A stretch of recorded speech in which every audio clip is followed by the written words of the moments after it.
All right. What's your favorite species of fish to catch and why? Uh, well, being a fly fisherman, I really love to fish for trout. Uh, they're exciting. They fight hard. Uh, you can catch them on the surface. It's great. But even if you have to go down under, that's okay too. Um, Bass would be my second choice. During the hot summer months when the trout fishing kind of goes through some real lulls. I don't mind throwing a popper, some streamers, do some bass fishing.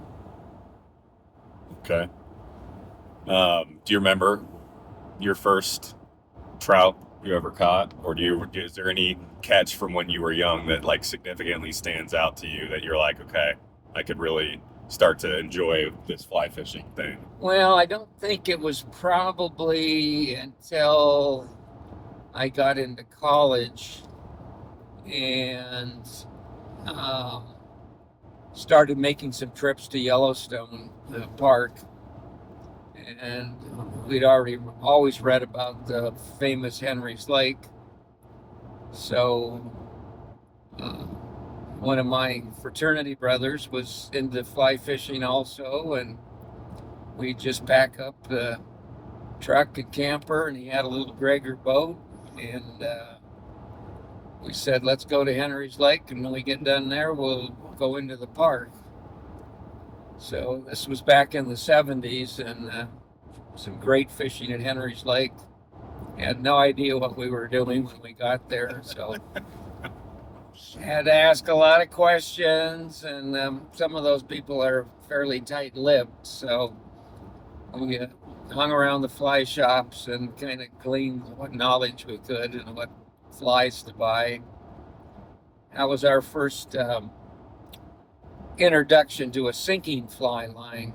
We just thought fly fishing was with a floating line. And the guy said, well, if you're going to fish Henry's Lake, you got to get down deep at Staley Springs. And you better buy this number type 3 sinking line. So went to Henry's Lake, had a great time, caught some beautiful fish, went into the park. The park was not real crowded then. You didn't have to have reservations. You could just go to a campground whenever you wanted. There was always an open spot. Fishing the lake was a 30 to 40 fish morning usually for a couple guys. And then we'd stream fish in the afternoon and the evening, and Yellowstone River is just loaded with cutthroat trout in it.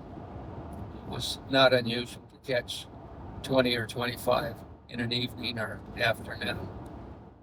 In good size.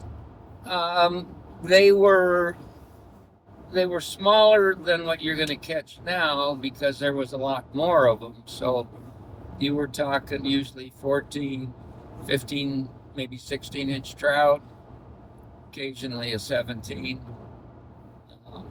My experience the past 5 or 6 years is, of course, because of the introduction of the lake trout, that the cutthroat population is way down, but the fish are much bigger because they don't have as much competition, for food.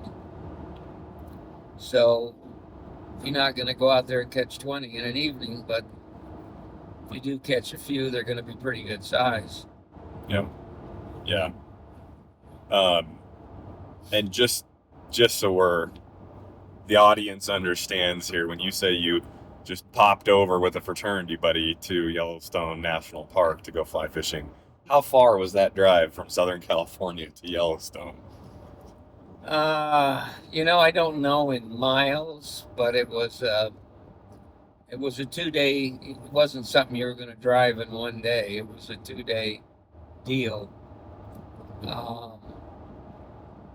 We would usually stop at Davis Lake in Oregon on the way, and just to show you how how rookie we were, we hadn't been introduced to the sinking fly line then, and guys there were catching a lot of trout in the evening,